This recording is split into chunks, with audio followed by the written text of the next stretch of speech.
There is a place for Esperanto in this language for language's sake trend. In fact, I think a good number of people are drawn to Esperanto for its linguistic play potential. What happens when you can turn any root into a verb or an adverb? All kinds of robustly appreciated shenanigans. What creativity is spawned by the juicy array of endings, by the impish temptation of the mal prefix?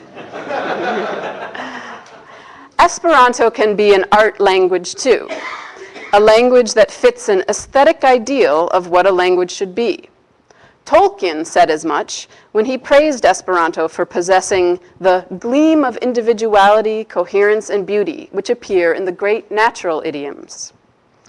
However, while some may be drawn in by this aspect of Esperanto, and everyone enjoys it, no one sticks around just for that. The life of Esperanto, the community that gives it life, seems to need the glue of the interna ideo to hold it together. So is there a place for that in this new entertainment and fun for fun's sake era? In an indirect way, I think there is. The latest trend in language inventing is not as shallow as it may seem. If you get drawn into the world of artistic language making, by which I mean not the guys who just want to come up with some names for creatures in their fantasy novels, but the community of folks trying to experiment with and explore language by creating complex, interesting languages of their own, if you get drawn into this world, you cannot help but get drawn into the world of natural languages, the exotic ones, the dying ones, the ones that most need someone to pay attention to them, the very ones that Esperantists seek to protect, to keep from being trampled upon. This community looks to those languages for ideas, for inspiration, and they learn quite a lot about them in the process. Now, these entertainment languages may not spring from the ideals behind Esperanto, but they may lead to the discovery of those ideals. I met people who never thought much about language at all, who never took a foreign language in school, but decided to learn Klingon because it seemed like fun.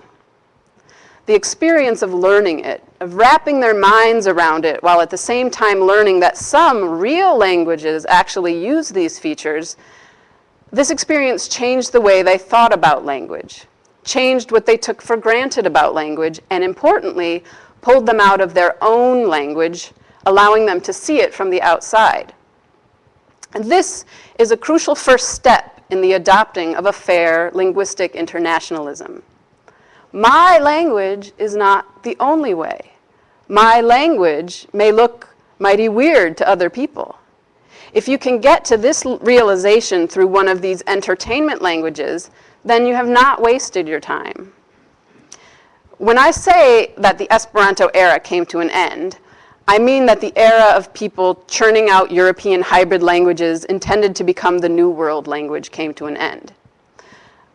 The era of scientific societies debating the merits of those languages, of the Washington Post and the New York Times reporting on them and editorializing about them, that came to an end.